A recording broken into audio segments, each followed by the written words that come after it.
So for this new year, I kind of want to indulge myself and I kind of want to dive into the niche world fragrance. I want to experience with wearing, unique fragrances that are kind of rough around the edges. They're kind of just not your typical designer fragrances that you can find in Macy's or Nordstrom.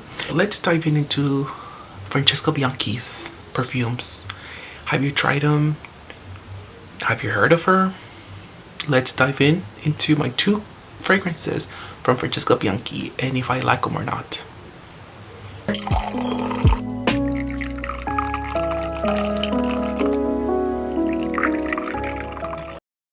Alright guys, so yeah, welcome to my channel. My name is Gus and this is Gus's Plants. I mostly talk about plants, teas, and fragrances.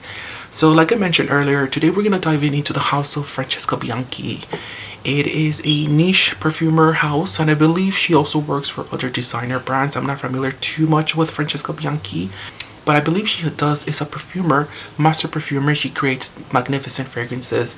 From the two that I've experienced so far, I think they're pretty nice. They are, like I said, a little bit rough around the edges, kind of harder to wear, not for everyone, but definitely unique, and they have a very interesting kind of note to take down for me. So let's begin with Tiger Tiger. This is my first collection of fragrance from her. Tiger Tiger. This is a sweet peachy fragrance, and let me put it around here. I've worn this scent, so it's not a first impressions. So this Tiger Tiger opens up with a very strong peach, but don't think of a fresh cut peach. It's more of like almost a peach that's kind of too ripe, that it's kind of going bad, kind of like it has like the black splotches of it going bad, kind of like going kind of vinegary peach. Add to that a big dollop of like honey covered all over it. So it's a very honeyed, sweet peach fragrance that as it dries down on your skin, it becomes more sweet and powdery.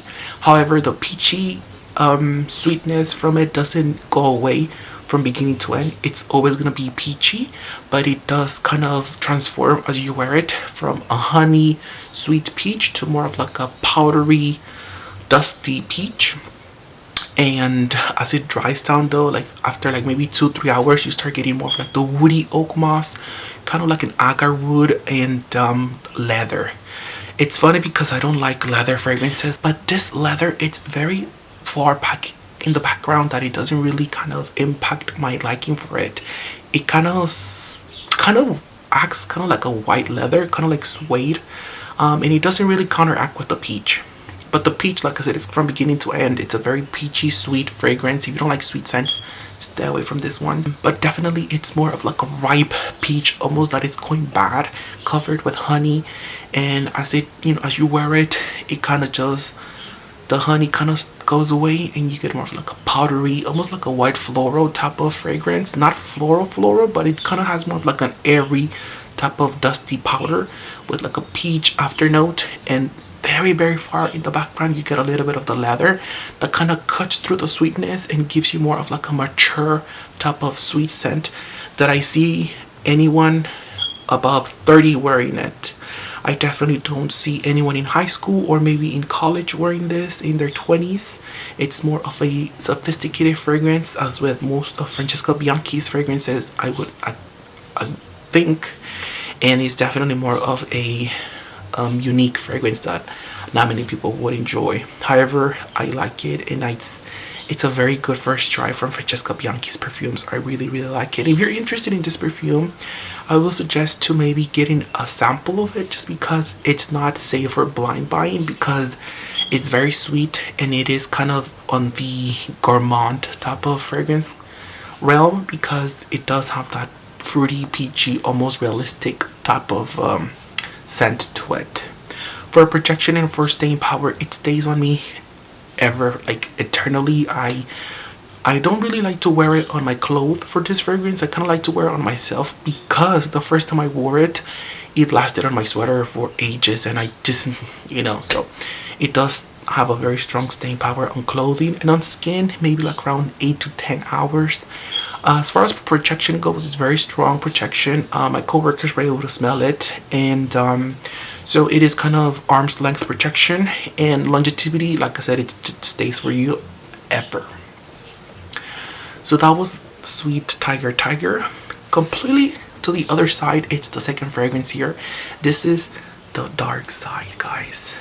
The dark side. Look at this bottle. It's very dark. The liquid is super strong. Let me go ahead and put it on over here. To the dark side. The dark side, to me, it's beautiful. This was actually the first fragrance that I purchased from Francesca Bianchi. Just the name was very unique, and I was attracted to it because it's winter right now, and so the Dark Night kind of just sounds like a scent that I kind of want to wear on a cold winter night.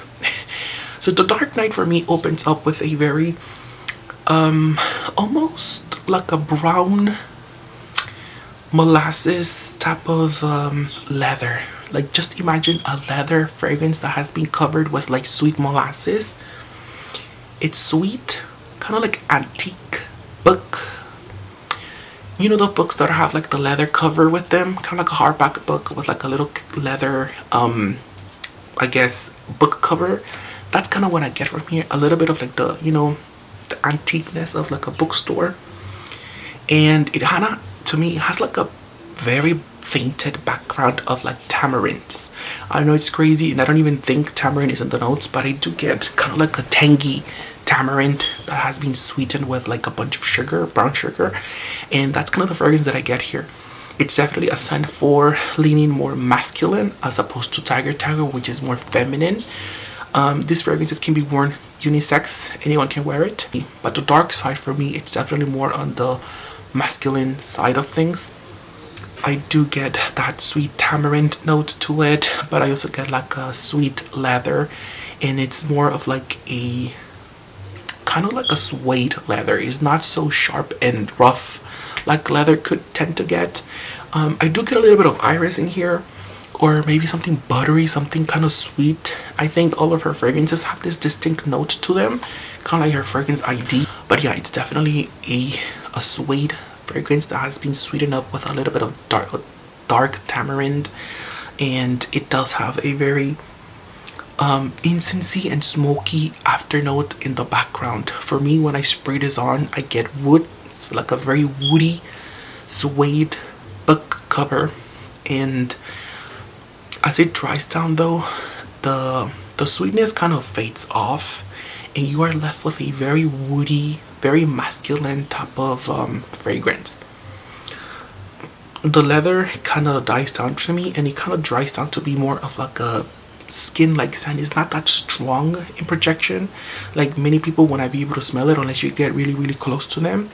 And as far as for it lasting on you, it lasts forever. Even though people cannot smell it, you were able to smell it on yourself. It's kind of like a skin like scent. But yes, it's kind of heady inducing though, if you think about it, because if you put a lot of sprays like in your two behind your neck, one in your chest, you will smell it forever, and it will kind of cause you a headache just because it has that leathery accord to it that I don't really favor as much. It's not one of my favorites for sure, but it is a great scent for the nighttime, because when I wore it, it was very dark and it was very windy, and so as I was walking by, I was getting the whiffs on the air, and it was very pleasant. It's more of like a cozy, warm, woody scent, and it has that intensity and smoky afternote that kind of just plays very nice with this. So it's definitely more unique than Tiger Tiger because it has that woody note, that leather, that sort of tamarind fruity note in the background. That it's not fruity, but it's more like a dried fruits,